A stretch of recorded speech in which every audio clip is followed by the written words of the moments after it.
as you have received email from me as well, you might have, and also from Kate about this session. This session is about making your job search a bit easier. As you see, I put a long road with very cold temperature. That's how job search feels like sometime, and I'll try to make it slightly easier for you today. So while we wait for a few of you to join, meanwhile, you can just join Mentimeter. Have you done this before? It should be very simple. Just go to menti.com and add the code or just scan this QR code to join this session. There will be some questions along the way, so you can answer them to engage in the session. All right, so let's get cracking. So today's agenda is we're going to discuss how not to apply for different jobs when you're looking for jobs and when you're making your application. What are the mistakes that students usually make? This will be tailored more for the students of GBS, but obviously it applies for all the job search scenarios. We will also be discussing where to find jobs. Most of you know about Indeed, Google, LinkedIn, but we're going to see how they stand when we're looking for jobs. And then how to use your network. It could be LinkedIn network or it could be your own personal network. And then how to tailor job application and how GBS careers team can help. Throughout this session, if you have any questions while I am giving an example or anything, just leave that in the chat so I can answer them later. Or you can also ask your questions during the session at the end as well. There will be Q&A time. All right, so now let's set up a little bit of context. So as you have joined this meeting, you are either graduated from GBS or you will be graduated soon. It does not matter if you have graduated or not, because what we usually emphasize on is to start looking for the jobs early on. Even if you're in your foundation year and you have joined this session, brilliant, you're on the right track. We want you to start looking for jobs early in your educational journey with GBS. So by the time you graduate, you'll have some experience and volunteering and all those experience that you need. So you can look for that graduate level job. Now, it's possible that you're already looking for jobs. And from my experience of working with students of GBS for last, I would say 14, 15 months, most of you have some experience, but not in the relevant field. So you might be studying business and tourism, but you may not have experience in business. Similarly, you might be studying accounting and finance, but you might not have experience. And most of the students have additional responsibilities, such as childcare, or sometimes they're taking care of anyone at home, just care responsibilities, or just general additional responsibilities that might hinder your job search. And then most important factor is you have applied for jobs. It might be 10 jobs or maybe 100 jobs, and you haven't received a positive response. We're going to discuss how you can navigate that situation. All right. Before we move any further, I just want to get a bit of idea of how many jobs have you applied in the last 6 months. So you have joined Mentimeter. If you can all select how many jobs you have applied in the last 6 months. If you haven't joined a Mentimeter, you can just go to menti.com and then add this code. It will let you join in. All right, so we have, let me see if I can show yeah, so you can scan this QR code as well. If you haven't joined, you should be able to join this Mentimeter. So last if anyone also is struggling, just put your answer in the chat as well. Yeah. And I'll Umair can't see the chat because he's presenting, but I can, yeah. And I can read some of the answers out too if that's easier. Okay, brilliant. Yeah. Great. So I see that some of you have applied for less than 10, and 3 of you have applied for around 25 jobs. Great. 25 to 100, 25 to 50 as well, getting some responses. Brilliant. Great. So just think of last 6 months. It could be, if you're not looking for job actively right now, it could be those 6 months when you were actively looking for job. So for example, if a year ago you were actively looking for job and you applied for, let's say, 100 jobs over the 6 months. Okay, great. So I have a bit of understanding of how many job applications you have made. Now, the first thing that I will say to you is I'd ask all of you to stop applying for jobs. That's a very counterintuitive thing that I'll ask you to do, and I'll explain why that is important. Because what I want you to do, let me clarify. I want you to stop applying for jobs randomly. So I was working with one of the students, and I asked, how many jobs have you applied in the last 6 months? And he said close to 600. I was like, wow, that's a big number, 600 jobs. And how many interviews have you got? And he said, none, 0 interviews, 600 jobs. And then I said, if you have applied for 600 jobs, you have applied in 6 months, it means you have applied for 600 rejections. It's that simple. What it does is it makes you feel that you are being very productive. You're sending your applications, you're going on Indeed, click, you're applying really quickly, you're applying on LinkedIn. But at the end of the day, it's not resulting in anything. And when you apply for so many jobs, in a month or two, you will be drained and you will be burned out, and you'll feel that your job search is not yielding any results, and you're just applying, and nothing is coming out of it. Maybe there is some issue with your CV or with your experience or generally your job search strategy.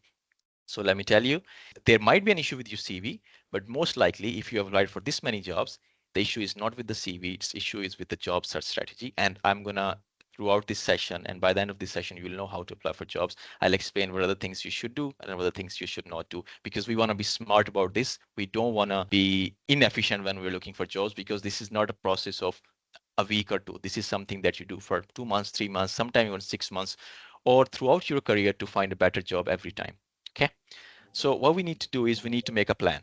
So first step is we stop applying for jobs from today onwards. Whatever you have applied, let's leave it there. From today onward, you'll have a new strategy to apply for jobs, and I'll tell you what to do. Step one is with the GBS students. What I've noticed, and other careers consultant have noticed, is that you have a lot of experiences in a lot of different fields, right? So you might have been working in, let's say, warehouse, or you might have been working with security, or you might have been working as a receptionist or in care setting. You have all these experiences, and when you apply for jobs, you try to find jobs which match at least one of the experience. And that's something where we need to make a little bit of a shift. What we need to do is we need to finalize one industry on one job title and stick with it for at least 2 to 3 months. And why that is important: when you apply for 100 different job titles, or maybe 5 different job titles, you have to make changes to your CV, you have to make changes to your cover letter, you have to juggle here and there, a lot of things. But if you stick to one job title for 2 months, you can set alerts for those job titles. Your job applications would be faster because you won't have to make a lot of tweaks to your CV. Cover letter, obviously, you need to change, but with your CV, you can reuse the same CV again and again. And another most important thing about this is, if you stick with the job title for 2 months, by the end of it, you will know that your profile is either suitable for that job or it's not suitable. The job market will tell you this. It will be very sort of quick feedback for you. So let's say you have some customer support experience. You want to work in IT customer support. You've been sending your CVs, you're being tailoring your application, but you're not getting any response. You ask for feedback. They tell you that your experience is not exactly what they're looking for. Great. You know that you're not fit for that. It means you can either find a different job title or industry, or you can fill in the missing gaps or bits that the recruiting managers require you to have. So that's also part of our plan. So that's why I'll suggest just pick one job title and stick with it. Now, step two is only apply 3 to 5 jobs a week. Now, this sounds like very small number of jobs that you need to apply, but if you get these 3 to 5 applications right, they are more than enough.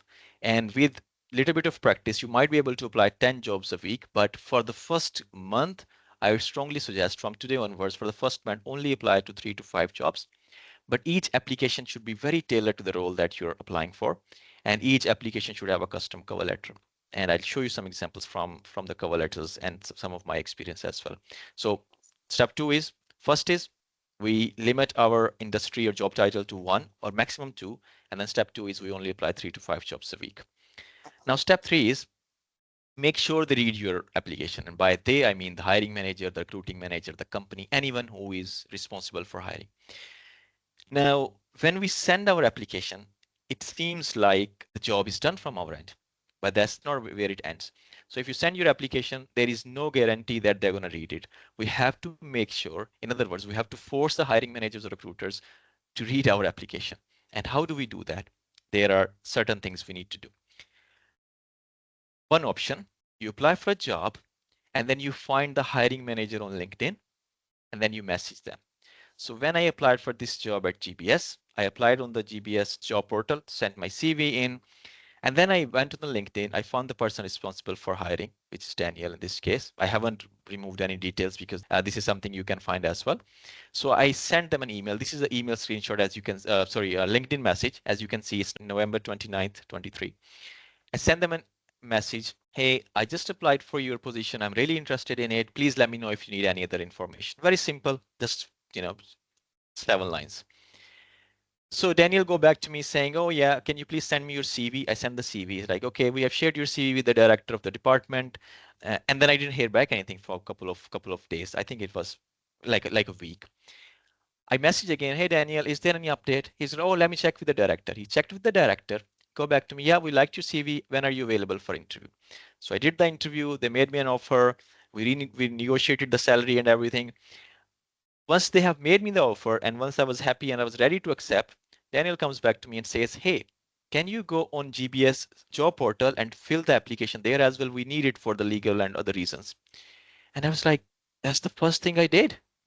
So what it means is they did not even open my application. They did not even check, most likely, that I have applied there. So everything was through LinkedIn. So had I not messaged Daniel on LinkedIn, I wouldn't have heard back or I wouldn't have received this job.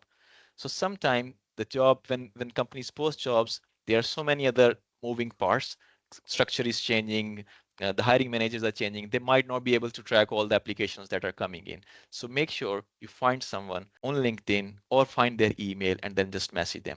When you are targeting one industry, it will also allow you to set up your LinkedIn specifically for that industry or that job title for at least 2, 3 months. That's also an edge.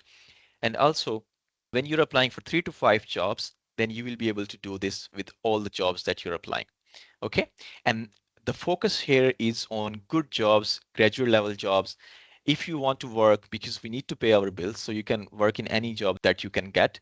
But what I suggest is if even if you're working in a warehouse or in security or in any job which is not giving you any growth, keep looking for better jobs. And when you're applying for better jobs, this is the approach you would need to take. Now, that's one option. You email them, you message them on LinkedIn. Now, sometime that results in a job opportunity like it did for me when I applied to GBS. For other occasions, it might not result in job opportunity, but it will allow you to ask for feedback. So in this case, what happened is I applied online, just like as I always do. I messaged the recruiter on LinkedIn. It's like, hey, I applied for this job. I'm really interested in it. Before recruiter go back to me, I got an email saying, hey, we have decided to move forward with another candidate. We had around 200 applicants and we are not able to provide you feedback on your application at this stage. I'm like, okay. Few days after that, the recruiter go back to me saying, hey, I know you have already received an email that we have selected another candidate for the interview. But since you messaged me, if you want, I can provide you some feedback. So if you read, it's like, I'm happy to give a few pointers if that would be helpful. So I replied back, say, absolutely, I would love some feedback. And he go back to me saying, yes, your application was definitely in the top 10. But if you have mentioned a little bit more about your experience working with, our student or I don't exactly remember which student they were mentioning, it would have made a big difference. Other than that, your application was really good, all the checkpoints, and it was checking all the boxes. The only thing is if you have mentioned this a little bit more. And I replied to him saying, thank you very much for the feedback. This is, I had this experience, but as you said, I could have mentioned it more. When you receive feedback, do not argue about it. Always say, thank you very much. Now, what happened here is now I have made a connection at that company. So if I'm applying again, I'm going to message him first. I'm like, hey, remember I applied for this job opportunity a year ago. You gave me great feedback, and you said if I had shown this experience, I would be in a right fit. Now the same job opportunity is back again, and I would like to apply. Now it shows two things. First, it shows that this person is really interested because I have followed up after a year. Second, they already know that I have the skills, I have the experience. Only thing missing was the one that they highlighted, and I have compensated it. And I know from my experience of working in the industry, every now and then you will see the jobs from the same companies. If you target like top 50 companies or any 50 companies you want to work for, you will see the job descriptions all the time, again and again. If you are in business and tourism and you want to work as a operations manager at, let's say, Travel Lodge, you'll see there is a job opportunity for operations manager this month. Then maybe 6 months later, someone leaves, some changes, they are expanding team. So the opportunities come and go. And that's why building this network slowly, organically helps you great deal. So that's why going back to the step 3, which was make sure they read your application. So this is how I make sure they read my application. Now, what if you cannot find their email or LinkedIn? That's also a possibility. You apply for a job, you cannot find any information on the recruiter. Again, go extra mile, do some research. And if you still cannot find them, there's another option. You send an email to the careers page on their website. So if you're applying to, let's say, operations manager at Aldi, there'll be a careers page, there will be a careers email, all the companies, if not all, most of the companies do that. So you can go to their careers page, and then from there, you can find the careers email and message them there. So this is again a screenshot from one of my application. In this one, I have mentioned very simple words. Hey, I have applied for this position. Is it possible to have an informal 10 to 20-minute chat about the role? It will help me understand my suitability and the position. Now, I knew that Dr. Kate would be the one interviewing me for this position because I have found their information. I just wrote, if you could possibly connect me to Dr. Kate, Head of Academic Professional Development, that would be amazing.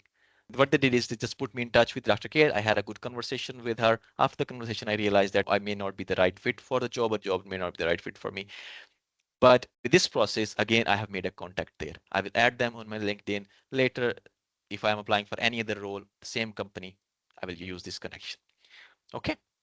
Now, step 5 is, so you have applied. Number 1, you have shortlisted your industry or job title.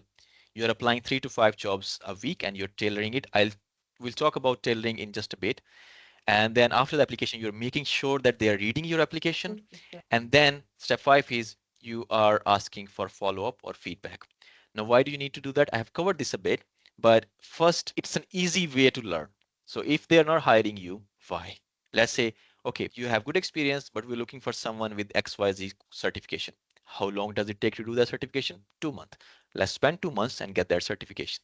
Or it also allows you to understand how your experience looks for the recruiter or the reader, right? So ask for feedback. Again, you can ask for feedbacks, and if you have been selected for interview, you can even give them feedback as well. And I'll again share a story from one of my job application.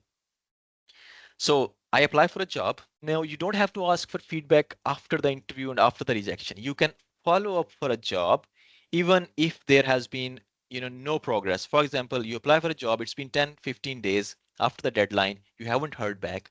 Ask for the update because you spent so much time applying for that. The least they can do is let you know if you have been selected or if you have not been selected or if they're more with some other candidate, right? So in this case, what happens is I apply for a job. After 10 days, no reply. I asked for an update. Hey, I applied for this job. I'm really excited to be, let's say careers consultant at your university. I have this experience. Can you please let me know the status of my application? I got a reply. Hey, we're still going through the applications. A couple of days later, I receive an offer for an interview. Then I appear in an interview. Amazing interview. One of the best interviews that I've ever done. They were happy. I was happy. I thought I nailed it. I sent a thank you email right after the email within, half an hour saying that it was lovely discussing. And then I mentioned a couple of things from the interview that we discussed. After that, they said they'll get back to me, but I didn't hear back anything. After like a week, I asked for an update because after the interview, the results are usually very quick. Like a week is maximum, week to 2 weeks. They don't delay because if you have been selected for the interview, they want to get it through quickly. So I asked for an interview results, nothing. By this time, I have realized, I know that from experience that they have either selected another candidate or they are not hiring for this candidate anymore or whatever, right? So I didn't follow up after that. But after like 2 months, I provided them feedback. I said, hey, when you're hiring someone for a senior position and you interview them and you're happy with the interview, even if you're not happy with the interview, it's a common courtesy to let the person know. Why I provide this feedback? First, well, I was a bit pissed. I wanted to give them feedback, but I also wanted to see what exactly is going on. Why they're not telling me after the interview if I've been selected? If I'm not been selected, I followed up. So I provide feedback on the whole application process, and I told, since it's a new institution, it's just I'll be very open about it that you need to maybe change your recruiting process a little bit. Let the other person know. And the day 61, I receive an apology and a connection right away after the email. So in this whole process, what I've done is I have now connection at that company because it was polite and kind. I was not being rude to them. And I'll show you my email as well. I was not being rude to them in any way. So now I have a connection. So if I'm applying there again, I'm gonna email them. Hey, last time I applied there, this was the result, and I'm still interested in it, and I would like to apply. So if I just quickly, because it's very tiny, I'll just quickly read. So what I wrote is, I assume that the position is filled. Thank you for the opportunity for the interview. I was very excited about the role and enjoyed discussing my qualification and experience with you. However, it was a bit disappointing not to receive any communication about the status of my application, even after following up a week after the interview. I understand that the recruitment process can be complex and decisions may take time. Regardless, as a candidate, we invest significant effort and time in preparing application, presentations, and interviews, which should be acknowledged. which is true. It should be acknowledged. And then I wrote, I appreciate your understanding and hope you'll receive my feedback in the spirit of improvement and consideration for future candidates. A couple of other lines as well. And they go back to me saying, sincere apologies. You were someone who you were an appointable candidate. We opted for a different candidate solely because they had significant experience working within a business school. Once again, I'm extremely sorry. So now I have built a connection. So this is how you slowly build your network, and you're very strategic with your job applications. And if you do this process for like a month or two, you will already start seeing results. I was working with a student and she started applying for a lot of jobs. And that's what we discussed. We're going to start with a broader field. And she said, I'm getting interviews, but the problem is they are offering me full time and I don't have the capacity to do full time. I'm like, okay, now you have tested your CV in the market. How about now we only going to apply for part-time or flexible role? We're not going to apply for any random role. She started applying for that. I saw her 2 days ago in the elevator. Then she said, I was coming up to tell you that I've got a part-time role. So you have to narrow it down, otherwise you'll get tired. Now, okay, is there any questions about what we have covered so far? I think I'm on it. I'm an AI chatbot today.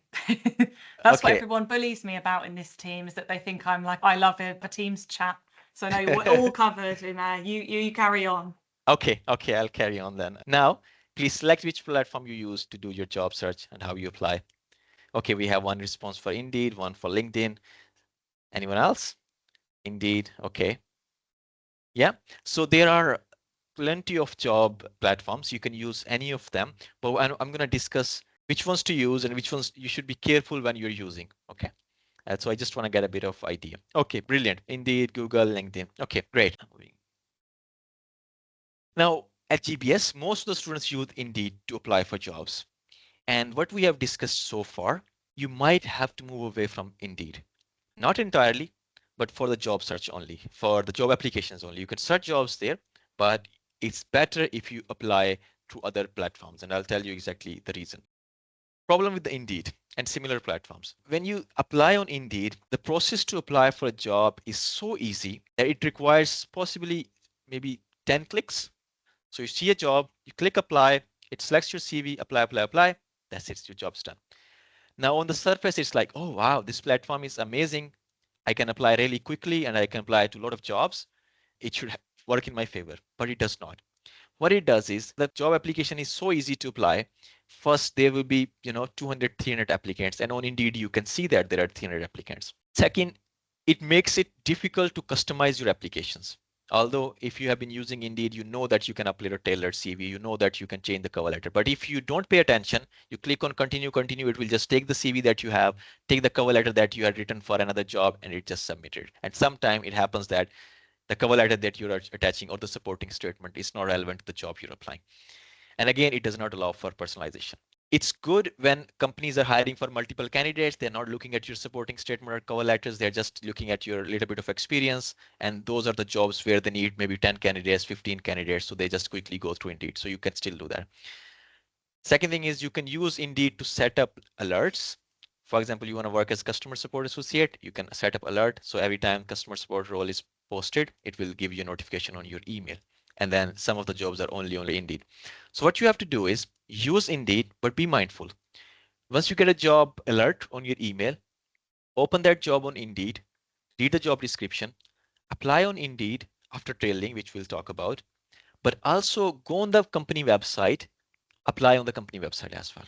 Third is what we discussed, find the hiring manager or recruiter on LinkedIn or find their email or any information you can get and then send them a 2-liner email. Hey, I applied for your job, really excited about it. Please let me know if you need any additional information. Okay, so you apply on Indeed, but you also cover all the bases. And the third thing is you have to follow up if you don't hear back. If you hear back and they say, hey, we had a lot of number of applicants, we cannot provide feedback, again, follow up. What's the worst that will happen if you send an email? They will not reply, or maybe they'll say they cannot provide you any feedback because it was early stage. What's the best? They'll come back, hey, we looked at your CV. Your CV was okay. If you could have improved this one, it will give you some tangible action steps that you can take on. And it will help them remember you for the next time. So if you're applying for the next time, it will help them. Now, when you're applying on Indeed, LinkedIn, company website, anywhere, you have to tailor your application. How do you tailor it? Couple of things are really easy to do. First, attach a cover letter. The cover letter should be specific to the job role. 10 years ago, I did career prep fellowship, 3 months intensive course on being a career ready. And something that still stuck with me is that they said cover letters are like love letters. Imagine if you receive a love letters and you find out that that person has sent that to 10 other people. You won't be very happy about it, right?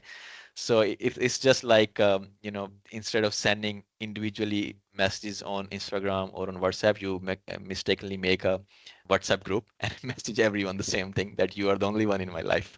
So you have to tailor your application and you have to attach a custom cover letter. Now in tailoring, first thing, do your research on the company. What kind of company vibe it is? Is it more corporate? Is it more friendly? For example, you have seen Ryanair's social media page, right? They like to crack jokes. They roast other people, right? They're very friendly. They're very open. So if you're writing a very formal cover letter to work at Ryanair social media team or any part of the team, they won't appreciate it. But at the same time, if you're applying to work as an assistant manager or assistant accountant and a very old, formal, traditional accounting firm, they wouldn't appreciate you making jokes or using emojis in your cover letter, right? So you have to do a little bit of research on the company. I once started my cover letter with this exact sentence. Please fill up your coffee cup. This is going to be a long cover letter. Now, this is not a very formal start of a cover letter. Usually we start with dear hiring manager and we start with experience and whatnot. I'm applying for this job based on your advertisement in LinkedIn, whatnot. But because I knew the company culture and I knew that they'd appreciate, and I actually wrote a long cover letter and I wanted to make sure that they read the whole thing. And I spent the first good 15 lines explaining why I want to work there and what I like about that company. So if I'm applying at Ryanair or applying at Monzo, I'm going to be very detailed. I'm going to bring some examples from the things that I've seen on the social media and then mention them.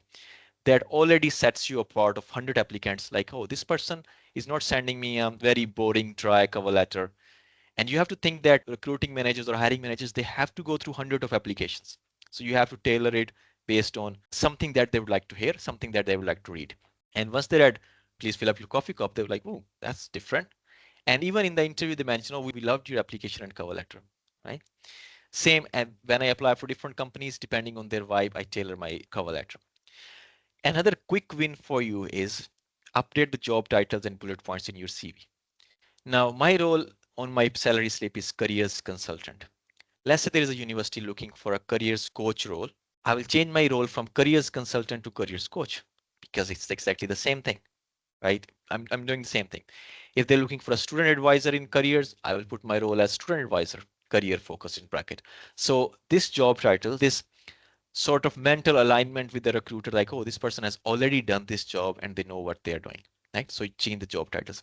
And the first couple of bullet points in your CV should be very tailored to what they're looking for, and you have to take it from the job description. Now, the cover letter, again, I have mentioned that you have to attach cover letter. In the cover letter, few things. First, why you want to work there. Why have you selected that company? Don't talk about yourself, talk about the company, because that's what that will set you apart. First paragraph is why have you selected them. Second paragraph should be why should they select you. Now you talk about you're looking for someone who is good on their feet and has worked in a complex, corporate environment. I bring this experience from working XYZ. Or if you don't have any experience, mention clearly, although I don't have relevant experience, but I'm doing this global business course at GBS, or you can mention university name, where I'm learning this, and then you mention the couple of projects that you have done, and you find from the job description. Throughout the cover letter, mention the company names here and there a few times. Third thing would be, how will you add value? Right, it's the extension of the same thing. Why should they select you? How will you add value? It's like you bring more examples and relate it with the job description, and then you close it nicely, one page. Okay. And then bring examples and highlight requirements from the JD. Very, very crucial if you're applying. Whatever terms they're using, make sure you replicate those in your cover letter. And make it easy for the recruiter. Both your CV and cover letter should be really, really easy to read. No complex English. You can use ChatGPT, but it's very easy to spot ChatGPT. So make sure you show your personal characteristics as well. So if you're using ChatGPT, you can use that for ideas, but then tailor it accordingly. And it should be very smooth for them to read. Now, this is one example of tailoring. Most of the cover letters that you will see would be, this is from my own example. Let's say I just created this. I can either write, I have over 7 years of experience in career coaching, employability, and workshop delivery. I have supported students and professionals with CVs, job search strategies, interview preparation, and have worked across higher education and the fintech sector. I'm confident I can bring value to your career service team, right? Very easy to write. It's about me, no problem. But the problem is it lacks personalization that I've been talking about. So we have to customize it to the company. And it also gives you a little bit of idea that if you create a good cover letter, you can recycle it for different companies. You just need to change few details. So now the best variant or the better variant would be with experience leading the rollout of Handshake and designing a master tracker to streamline services. Ignore that. Focus on, I'm confident I can support UCL School of Management's growing student base. Now this is, let's assume this is a company I'm applying for. I will mention them. And then, Umair, you better not yes. be sneaking off to the UCL School of Management. I won't let you go. You're not allowed. All right, this is I just won't an let you example. go. This is just an example. Uh, yes, so then we talk about company name, and also let's say I understand the specific needs of MSc Finance and Management students. So I did two things. I mentioned the name UCL, and I mentioned the degree that they're offering to students. This allows them to understand that this cover letter is for them, and I'm really interested in it. If someone is reading the first cover letter paragraphs that I just showed, they were like, yeah, it's just same cover letter sent to 10 other companies. Okay. Now, nowadays, what companies do is they give you a personal specification or job description, make it even more easier for them. Attach one cover letter and then attach something like this. If they're looking for, let's say, university degree or equivalent level qualification, you mentioned that how you meet that. Again, I pulled this just quickly from one of the job description that was in front of me. You can do this.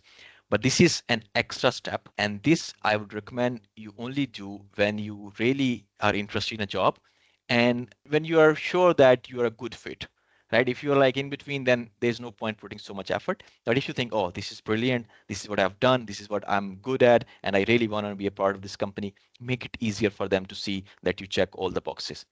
Really good win. And it will also, 100 people apply, 50 of them won't have a cover letter. Those 50 are out of competition already. 50 of them might have cover letter. And then maybe only 10 people will do this. And if you have experience, you most likely would be the one selected for the interview. All right. Now, the last thing about the job application, there are a few more things to cover. Track your job applications. Now, it doesn't have to be fancy. It could be really simple. You could have, if you're applying on LinkedIn or if you're applying on Indeed, anywhere, just track the job applications and send a follow-up email after a week or two. Or if the deadline has passed, then 1 week after the deadline. Even if the deadline is not passed, you can send them an email just showing your excitement and trying to find out where you are at the application stage. Okay. Or if you want to be a step ahead, create an Excel sheet.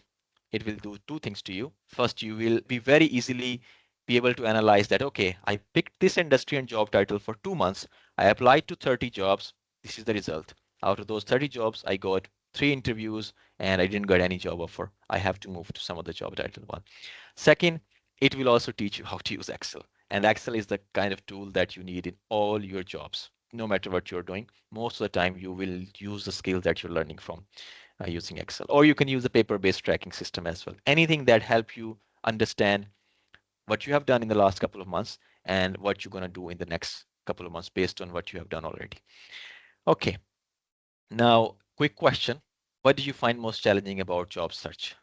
If you're still on Mentimeter, let's see. Writing a resume, networking, preparing for interviews, finding job openings. Writing a resume. So the whole process. Someone wrote the whole process. Yeah, that is absolutely true. The whole process. It's a stressful process. And I haven't even touched upon the mental stress and the challenges you face when you're applying for jobs and when you have to find a job really quickly. It's definitely stressful and it takes a lot of effort.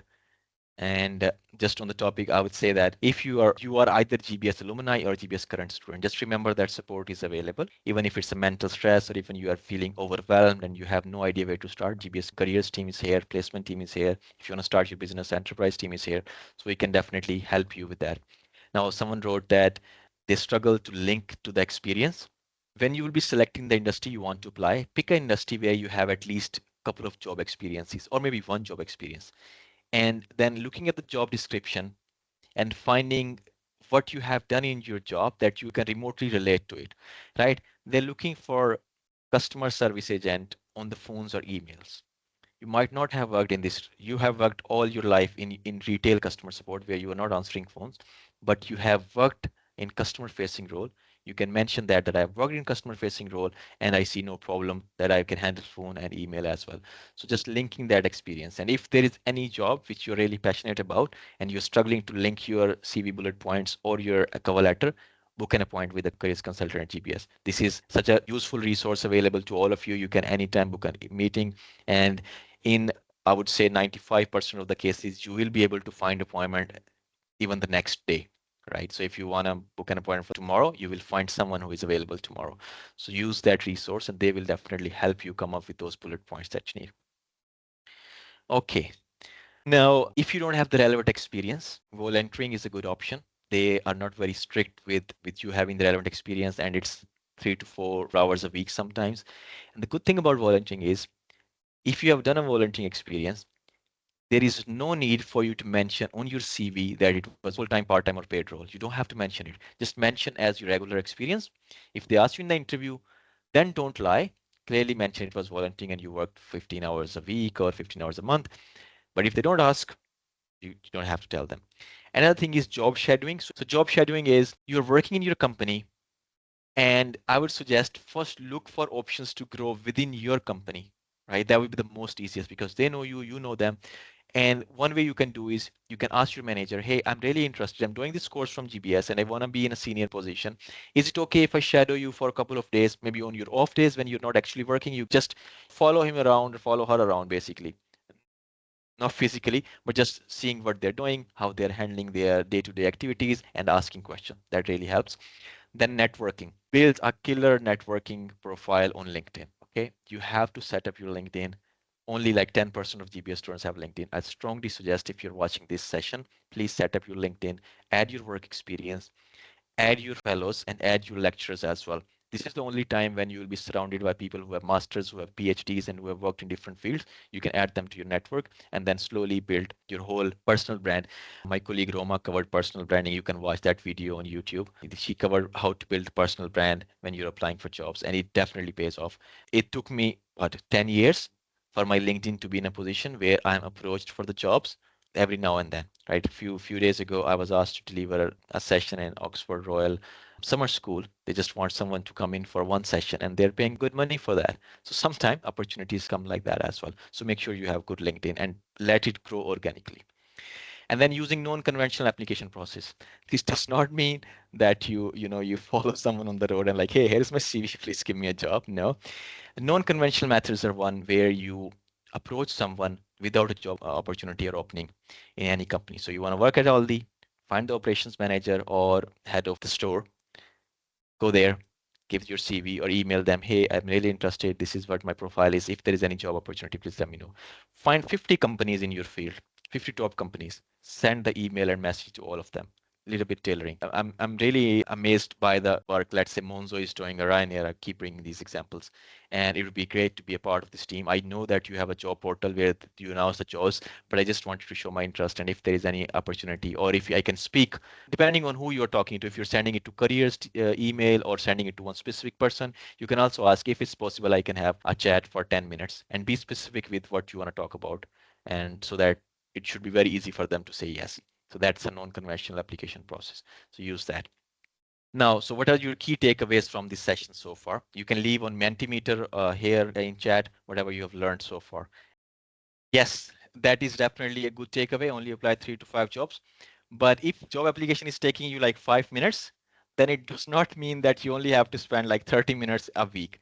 My point is, if you apply for 3 to 5 jobs, very strategically, each job application would take you around 30 minutes to at least 1 to 2 hours each job application. So which means if you apply one job a day, 2 hours spending on that job, that should cover the 3 to 5 jobs. Yeah, absolutely.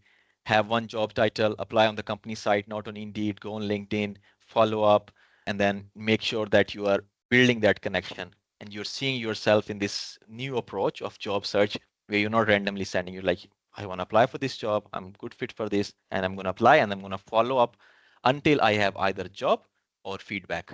So these are the two takeaways. You don't want to spend so much time and then not get anything out of it. Okay. So always, yeah, tailoring each application. Some good points there. Brilliant. Great. So I had a quick glance at the chat. There was about career services not helping with the CVs and all. If you are part of GBS Alumni, GBS current students, you're very welcome. Anytime book a session, and we'll be happy to help you with your CVs, with cover letters, anything at all. And I work with at least 10 students a week, and out of them, 7 out of 10 are the ones that I help them with their CV. So my process is I have a look at their current CV. If they don't have one, then we go through what the things they should improve. We work on it a bit, and then they go and add all the information, and then I review and I sit with them, and then I quickly change all the things that needs to be changed. So it gives them two things: one, a good tailored CV; second, a skill to update the CV by themselves or tailor the CV by themselves. Because throughout this session, I explain what are the things they should add, what are the things they should not add. All right. Talking about building good network and community, please join our GBS community group on LinkedIn. That's where you'll network with other people. You can also find jobs, lots of resource there. So you'll be in touch with careers consultant as well. And Kate can talk more about this group. Thanks, Umair. Yeah, so this is our sort of new community, and there's a good few hundred people in there at the moment, but this is just a community for all GBS graduates and current students to link up with each other, access all kind of current vacancies that we've got. GBS Careers do work with lots of industry partners, so our idea is that we get plenty of vacancies. You know, a couple of you mentioned that you're looking to move into e-commerce, you're looking to move into maybe finance, or you're looking at kind of, someone said digital security, I think. So anything like that, if we've got vacancies that are available to you guys, we'll post them on LinkedIn. Any one of our updates, you can see them on there. So it's just a really worthwhile way for you to also practice using LinkedIn if it's not something that you've looked at before. So please do have a look. It's also at the bottom of all of our emails if you want to look at it another time. So I would really recommend. Come and join us. We're a friendly bunch. Thanks. Perfect. And if you want to book a one-to-one appointment with me, you can scan this QR code. If you're based in Birmingham, you can join this in person. And if you're based somewhere else, you can book a meeting, but in the notes, you can mention that you want an online meeting, or drop me an email afterwards. It's better if you drop me an email afterwards that, hey, I have just booked. You can reply to the confirmation email that you will get after booking and say that I want this session online. I'm happy to deliver online as well. And well, I guess all of you have received email from our careers team about the new careers hub, Handshake. So if you can join Handshake, you can book appointments in your campuses and online as well. So it's more smoother experience there. So you can just click on that link which says join Handshake, fill in your details, log in, and then there will be an option to book appointment with the careers consultant at your campus. But if everything fails, you have my email, or you have this session, or the communication that I have sent you or Kate have sent you, just reply to that. We'll pick it up right away. All right. Any other question? If you want to ask and unmute yourself and ask, that's also fine. We have around 10 minutes, and I'll give a quick recap, but if any questions, I'm more than happy to answer. Just gonna stop sharing. Yes, please go ahead, Livio. We can book for face-to-face appointment in London also, yeah? Yes, you can book in all campuses. I don't have the direct link right now, but after this session, we can send all of you an email with the links to book in London or in all the campuses. Okay, thank you very much. No problem at all. And you guys can just email the alumni inbox and we'll get you booked in. Ray, you've just put as well that your GBS email is not working. So Handshake's our new platform. And obviously graduates, you lose your access to your GBS email. So we're going to work on those that really want access to the hub and those that want to join us and book one-to-ones. And we'll organise you access for your personal email address so you can log in from wherever you like, as long as you like. Does that answer your question, Ray? Yeah, it does. That was why I raised my hand before. So great, no problem. Absolutely. Okay, can you hear me, please? Yes. Yeah, I do put up a note on the chat regarding some of the experience some of the students had, because I just recently finished, and I have experience because I've worked professionally before now, so I was able to do my CV. But most of my colleagues, they were not able to do their CVs because some of them were in the professional life before. So that becoming a very serious challenge. And when the career service were being approached, what they do is that go and bring CV, we want to review it. And some of us who just finished from a different profession or different study or different field will not be able to put in anything that has to do with what we study in the CVs. as we speak, many of them have no CV at the moment. So how would they be able to apply for a job? Yeah, absolutely. That is a challenge. And that's a story with lots of GBS students that they have experience in completely different fields sometimes. Sometimes, as you said, they don't have professional experience. Absolutely, I understand that. So what we do in those kind of scenarios is we ask students to focus more on the education bit. So for example, if they don't have any experience related to accounting and finance, so what we'll do is in the top section, where we'll put the education and then we'll add a couple of projects from their degree. So that will fill half of the page and also add some credible information that this person, although different experience, but they have studied and they have completed these projects. So we can definitely guide on that. And in those kind of scenarios, when students don't have relevant experience, we usually don't ask them to put all the experience on the CV. We sit with them, we pick experience that is relevant. So we pick that experience and then we put on the CV while we are having a chat with them. This is every careers consultant has a different approach. My approach is like that. So I sit with them and then I'll ask question like, okay, you don't have any experience. How about volunteering? How about your personal interest? Something that links with the job you want to do. And if they absolutely don't have any experience, then we also step back from the job search. We go back to the entry-level job search or volunteering search so we can progress them slowly. And that's why I say it's a strategic process, takes 3 to 6 months for each students to be at a stage where they don't know anything about it. And then at the end of 6 months, they're like, okay, now I'm ready to apply for slightly better jobs. Yeah. Yeah. I will also drop my emails for the careers. So it's careers@globalbanking.ac.uk. So you can email either of them, alumni or career. Okay, it's fine. Thank you. Brilliant. So just a quick recap. Job search is definitely a very stressful process. It requires you to, sometimes the hardest thing is to get started. So I can totally relate with all of you. I've been in the situation. I completed engineering and I was interested in education and coaching. So I had to redesign my whole career, but I've been fortunate enough to get that relevant degree and then slowly transition. But if you have an abrupt transition, just like with our GBS student, it could be very hard. So what you do is pick an industry, tailor your job applications, ask for feedback. Each job application should give you either job opportunity or feedback. That's what you are looking after. And throughout this process, make sure that you are using the resources that is available in the form of GBS careers team and services. Anything to add, Kate?